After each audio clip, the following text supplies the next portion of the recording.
Hello दोस्तों, आप लोग कैसे हैं? आशा करती हूँ अच्छे हैं। तो दोस्तों, मैंने बहुत दिनों से बोल के कोई वीडियो नहीं बनाई। दोस्तों, मैं कुछ ज़्यादा ही व्यस्त रहने लगी हूँ। बस शॉर्ट वीडियो डाल देती हूँ, तो उसके लिए आई एम सो सॉरी। मेरे यूट्यूब के भाई बहन, एक चीज़ सुन के बहुत बुरा लगा, क्योंकि ऐसे कांड तो होते रहते हैं। आप लोग देख ही रहे हैं कितना हो रहा है। उस डॉक्टर के साथ क्या हुआ आप देखिए, लेकिन उसके पीछे और भी मिले हुए हैं हमें तो। लेकिन जो भी हुआ बहुत बुरा हुआ, क्योंकि देखिए, अगर इस तरीके से लड़कियों के साथ जाती होता रहा और जानवर ऐसे ही अगर खुलेआम घूमते रहे और लड़कियों को नोचते रहे, तो देश तो हमारा ध्वस्त हो जाएगा, भ्रष्ट हो जाएगा, भ्रष्ट हो ही चुका है। तो देश का कभी भी उन्नति नहीं हो सकता, क्योंकि देखिए, चाहे वो संसार हुआ या घर का संसार हुआ, एक माँ से ही चलता है। जब माँ को ही लोग गलत नज़र से देखना और ताड़ना शुरू कर देंगे, तो फिर ये धरती धरती भी तो एक माँ ही है। फिर तो पॉसिबल ही नहीं है। क्योंकि फिर कहते हैं ना लोग, जब आफत आता है तो कहते हैं हमने क्या किया जो ये आफत आई। क्योंकि तुम्हारी नज़रों का, तुम्हारे निगाहों का ये दोष है। जिस निगाह से तुम एक लड़की को देख रहे हो ना, उसी का दोष है। तुम एक इंसान बन जाओ, मेहमान मत बनो। मेहमान बनोगे तो ऐसे ही प्रलय आएगा जैसे कोरोना आया था, और अभी भी आने को तैयार है बहुत सारे।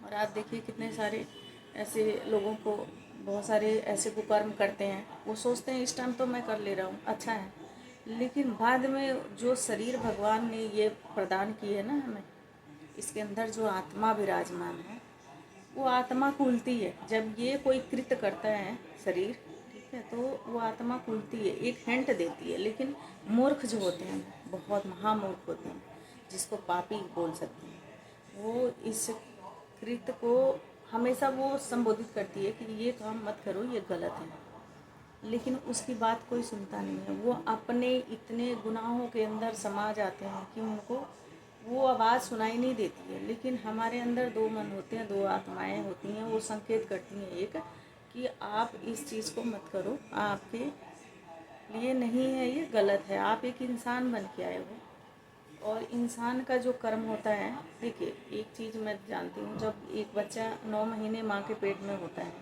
उस टाइम उसके साथ कहते हैं लोग जिनको ज्ञान नहीं है कि भगवान नहीं, हमारे पेट में हम खुद देख रहे हैं। वो पूरे टोटली 9 महीने भगवान उसके साथ होते हैं।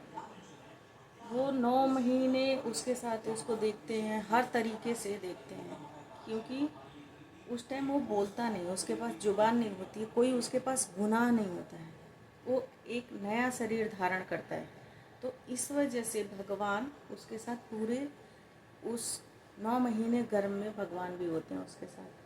जब वो 9 महीने के बाद बाहर आता है, तब उस टाइम एक सवाल करते हैं परमात्मा कि अब तू मेरा नाम लेगा, मेरा भजन करेगा? तो जब कहता है कि मुझे इस नरक से बाहर निकालो, तो वो उस नरक से बाहर निकाल के फिर सवाल पूछते हैं कि अब तू मेरा भजन करेगा? तो कहता है कहाँ। और इस चीज़ को हर कोई नहीं समझ सकता है।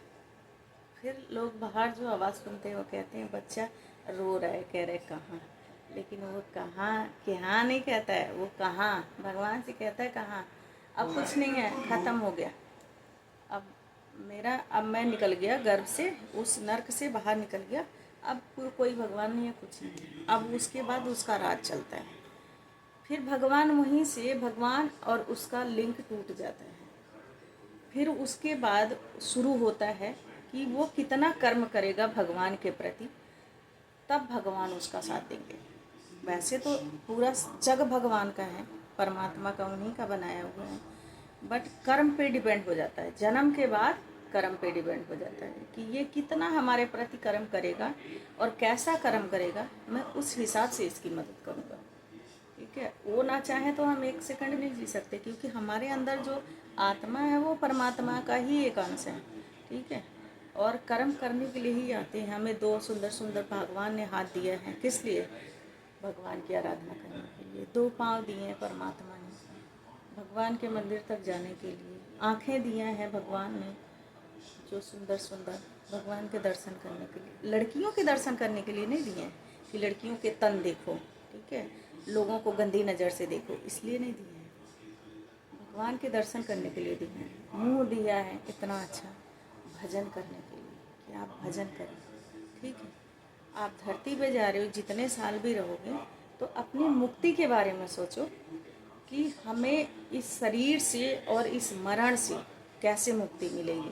नहीं तो ये चक्र देखिए 84 लाख योनि चलती रहेगी, मरते रहोगे, जन्म लेते रहोगे, मरते रहोगे, और 84 लाख योनि में हर एक चीज़ होता है, पेड़ पौधों से लेके, जीव जंतु से लेके, आदमी से लेके, जानवरों से लेके, और जितने भी इस धरती पे हैं 84 लाख योनि में, वो टोटली 84 लाख योनि में आ जाते हैं। तो ये जितने भी जन्म होते हैं वो हमारे ऊपर डिपेंड होता है कि हमने किस तरीके से इस जन्म में कर्म किया है, उसी हिसाब से भगवान अगला जन्म निर्धारित करता है। जब हमारी मृत्यु होती है फिर हमें ये निर्धारित होता है इसने क्या किया, क्या कुकर्म करके आया, क्या अच्छा किया, वहाँ से वो डिवाइड होता है कि इसने इतना अच्छा किया, इतना बुरा किया, फिर उस हिसाब से उसका फिर अगला जर्नी स्टार्ट होती है। फिर वो उस जर्नी में जाता है। अब उस जर्नी में 50 साल जिएगा, 100 साल जिएगा, अभी कुछ नहीं पता। फिर वो उसी हिसाब से फिर उसमें भी अगर गुनाह करता जा रहा है फिर वो बढ़ता जा रहा है, इसी तरीके से चलता रहता है।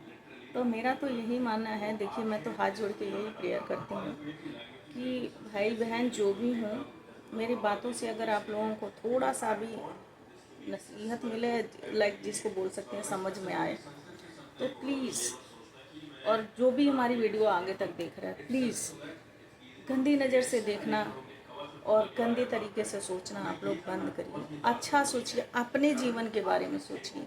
आपको भगवान ने इतना अच्छा काया दिया है, इतना अच्छा तन दिया है, अच्छा कर्म करने के लिए दिया है, गलत काम करने के लिए नहीं दिया है। तो मेरा यही मानना है कि आप लोग अच्छा कर्म करिए, आप लोग अच्छे तरीके से सोचिए। अगर ऐसा सोचने लगे तो हमारा भारत भी विदेशों जैसा हो जाएगा। लेकिन जब निगाहें बदली, अब मैं ये नहीं कहूँगी, देखिए औरतों की भी गलती होती है, मैं ये नहीं कहूँगी, लेकिन देखिए होती है, दोनों को सज़ा मिलना चाहिए। लेकिन जो चीज़ें एक जेंट्स लोग कर रहे हैं ना, वो चीज़ें मतलब अब देखिए निर्भया कांड, अब ये देखिए ऐसी ऐसी कांड हो रहा है, बताइए कोई मतलब मुंह से क्या ही निकल रहा है। मैं तो यही कहती हूँ कि लोग लड़कियों को कहते हैं हमारी इज्जत का ख्याल रखना, हमारी पगड़ी का ख्याल रखना।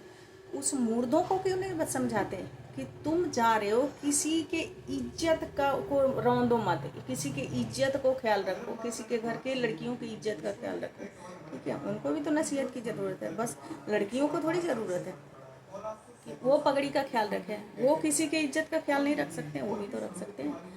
तो मेरा मानना यही है, दोनों के लिए, चाहे लड़की हो लड़का हो, बराबर संस्कार, बराबर नसीहत और बराबर अनुशासन में रखना, तो ही ये देश सही तरीके से चलेगा। नहीं तो आप देखो ऐसी ही लड़कियां रौंदी जाएंगी, और जो हमारा देश है वो तो ऑलरेडी भ्रष्ट हो चुका है और भी भ्रष्ट हो जाएगा, और होते ही जा रहे हैं। देखिए क्या ही कोई कर सकता है। और कहते हैं लड़की बचाओ लड़की पढ़ाओ, क्या लड़की बचाओ लड़की पढ़ाओ? भुइयाँ के खेत लड़की पढ़ाओ वो लड़की बचाओ। जब लड़की दरिंदे छोड़ेंगे तभी तो लड़की बचेंगी और पढ़ेंगी और आगे बढ़ेंगी। क्या बढ़ेंगी? उनको तो रौंद दिया जा रहा है चींटियों के जैसे। अब बताओ, कोई ऐसा कानून नहीं बन रहा है, कोई सख्त कानून बनता, कोई ऐसा कानून बनता है जैसे विदेशों में हो रहा है, ऐसे कोई कानून बनता है तब तो ये रेपिस्ट बंद होंगे। कोई कानून नहीं है हमारे भारत में, बस चलता फिरता कानून है, और रेप करते हैं सब, और 4 साल 5 साल जेल में रहते हैं, उसके बाद छुट्टी हो जाती है, अपने घर में हो गया काम उनका। अरे कोई, और जो रेप करते हैं उनको सज़ा भी मिलती है, 6-6 7-7 साल हो जाती है। किसी के जीवन मारने में तो उनको 10 मिनट लगता है और उनको सज़ा मिलने में 6-6 साल। पता नहीं कैसी सरकार है हमारे भारत की, इतना सोचना पड़ता है उसको। इतना सोचते सोचते तो पता नहीं क्या से क्या हो जाता है। तो कोई सख्त कानून जब तक बनेगी नहीं, भारत की बेटियां सुरक्षित नहीं रह सकती। मेरा तो ये मानना है। चलिए दोस्तों, बाय बाय। यही कहना था कि मेरे दिल में बहुत पीड़ा था उस दिन से, जिस दिन से उस लड़की के साथ गलत हुआ। वो एक डॉक्टर थी, एक भगवान थी। कहते हैं ना भगवान के बाद एक सेकंड भगवान डॉक्टर ही होते हैं। तो मेरा यही मानना है कि अगर इस तरीके से सेकंड भगवानों के साथ ऐसा होता रहा तो देश वैसे ही अंधेरे में गिर जाएगा, और गिर ही रहा है। चलिए बाय बाय दोस्तों।